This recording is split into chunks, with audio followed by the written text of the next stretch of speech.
안녕하십니까 여러분, 사서 손결입니다. 오늘은 순국선열의 날 기념 윤동주 특강 쉽게 쓰여진 시 입체 낭독으로 준비해보았습니다. 문제의식을 하나 갖고 들어갔으면 좋겠는데요. 우린 각자만이 가진 어둠이 있다는 겁니다.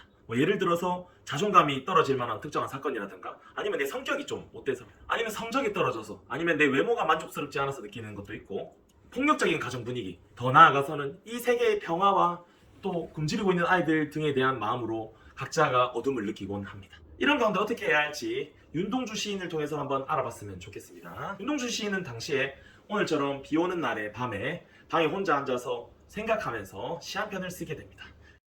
창밖에 밤비가 속살거려 육첩방은 남의 나라. 시인이란 슬픈 천명인 줄 알면서도 한 줄 시를 적어볼까. 인생은 살기 어렵다는데 시가 이렇게 쉽게 쓰여지는 것은 부끄러운 일이다. 육첩방은 남의 나라. 창밖에 밤비가 속살거리는데 등불을 밝혀 어둠을 조금 내몰고 시대처럼 올 아침을 기다리는 최후의 나. 나는 나에게 작은 손을 내밀어 눈물과 위안으로 잡는 최초의 악수. 시작부터 분위기가 좋지 않습니다. 창밖에 밤비가 속살거리는데 육첩방은 남의 나라라고 합니다. 밤비, 남의 나라. 시인의 상황이 어둠이구나 라는 것을 알 수 있어요. 시인의 반응은 어떨지 살펴보도록 하겠습니다. 여러분 시를 읽으실 때 어려워하는 분들 많던데 자극적인 단어에 집중해서 해석하시면 쉽게 해석이 되는 경우가 많습니다. 우리 또한 자극적인 단어에 한번 집중해서 해석을 해볼게요. 일단 첫 번째 줄에 슬프다라고 합니다. 그렇지만 밑에는 한 줄 시를 적어볼까 라고 합니다. 즉 슬프지만 한 줄이라도 적겠다. 상황이 힘겨워서 슬플 때에도 부정적 감정에만 빠져있지는 않고 고작 시 한 줄 적는 아주 작은 일이라도 내 할 일을 하겠다라는 그런 의지가 느껴집니다. 두 번째로 가보겠습니다. 땀내와 사랑내 포근히 풍긴 학비 봉투를 받아 강의를 들어간다고 합니다. 시인은 자신의 일상을 담담하게 소개하고 있습니다. 근데 그 다음 연에 보면 재밌는 표현이 나옵니다. 생각해보면, 즉 시인은 삶을 돌아보고 삶에 대해 생각하고 성찰하고 있다는 것을 알 수 있습니다.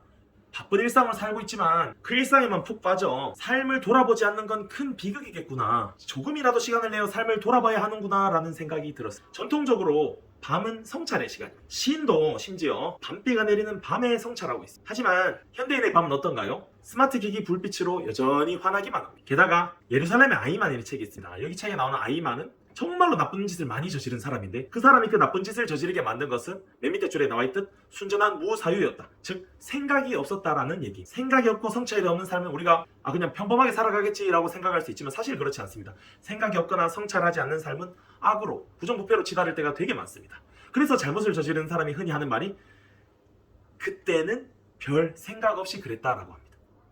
이제 성찰의 결과를 한번 살펴볼까요? 첫 번째로는 동물을 잃어버렸다. 즉 친구를 잃어버렸다 하고요. 두 번째로는 홀로 축 가라앉고 있답니다. 침전하고 있다. 세 번째로는 부끄럽다라고 합니다. 자극적인 단어만 잘 따라오면 이렇게 해석이 쉽습니다. 성찰의 결과라고 해봤자 좋은 것도 안 나오고 친구 잃고 홀로 축 가라앉고 부끄럽다. 즉 부정적인 것만 나열되어 있다는 것을 알 수 있습니다. 근데 부정적인 것들만 가득하지만 저에게는 전혀 비극적으로 느껴지지 않습니다. 오히려 성찰 없이 하루하루 살아가는 우리 현대인의 모습이 훨씬 더 비극적입니다. 우리 모두 바쁘지만 성찰을 위한 시간을 조금이나마 내면서 살았으면 좋겠습니다. 다음으로 가겠습니다.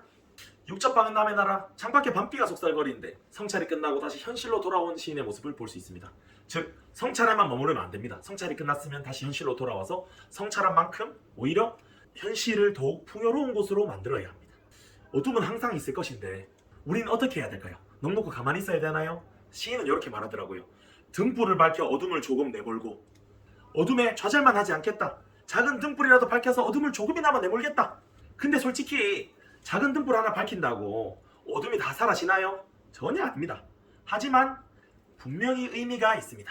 암살이란 영화를 보시면 독립군 저격수인 안호균이라는 분이 주인공으로 나오고 있습니다. 안호균은 일본군 사령관과 친일파인 자신의 친아버지를 죽여야 된 임무를 띠고 있습니다.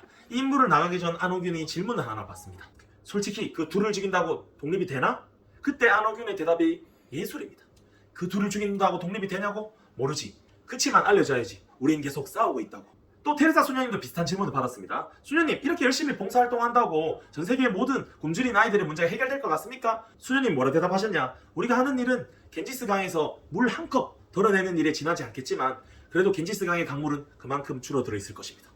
여러분, 어둠 우리와 항상 함께 있겠지만 자그마한 등불이라도 하나 밝히는 우리가 되었으면, 그래서 조금이나마 어둠을 내모는 우리가 되었으면 좋겠습니다. 그러면 이런 것들을 언제 해야 되나요? 바로 지금입니다. 역사를 한번 살펴보면 독립운동을 하던 시절에 두 가지 방향이 있었다고 합니다. 첫 번째로는 먼저 실력을 쌓고 나중에 독립운동을 하자. 두 번째는 독립운동부터 하고 독립이 되면 실력을 쌓자라는 얘기가 있었습니다. 여러분 예상하셨겠지만 첫 번째에서 친일파의 대부분이 나왔습니다. 긍정적인 변화를 이끌 긍정적인 일들은 지금 당장 하지 않으면 내 마음이 변질될 수 있겠구나. 작은 등불을 밝혀 어둠을 내모는 작은 일이라도 지금 당장 해야 되겠구나 라는 생각이 들었습니다. 그 다음 구조를 보겠습니다. 시대처럼 올 아침을 기다리는 최후의 나라고 합니다. 최후의 나라는 표현이 되게 인상적인데, 여기서 말하는 최후의 나는 마지막 시간의 나를 말하지 않습니다. 오히려 흔히 쓰는 표현에 따르면 최종 버전의 나라고 보는 편이 바람직합니다. 여러분, 최후의 나는 완벽한 나가 아닙니다. 장점도 있고 업적도 있고 기쁨도 있겠지만 단점도 있고 상처도 있고 후회도 있을 것입니다. 이 모든 밝고 어두운 것이 합쳐져서 완성되는 것이 최후의 나입니다. 그 다음에 시인이 이렇게 말합니다. 나는 나에게 작은 손을 내밀어 눈물과 위안으로 잡는 최초의 악수. 이 예술적인 표현은 우리 문학계에 제가 영원히 남을 거라고 생각하는데, 여기서 말하는 첫 번째 나는 되고 싶어하는 내 모습, 두 번째 나는 되지 못한 현실 속에서 쭈그리고 살고 있는 내 모습을 말합니다. 여러분 그렇습니다. 내가 나에게 손을 내밀어주고 내가 나를 안아줘야 됩니다. 때로는 내가 부족하게 보이고 나에게 실망스러운 부분이 있다 하더라도 끝끝내 내가 나를 손잡아주고 안아주면서 우린 점점 최후의 나가 되어가지 않을까라는 생각을 하면서 순국선열의 날 기념 윤동주 특강 입체 낭독은 여기서 마치도록 하겠습니다.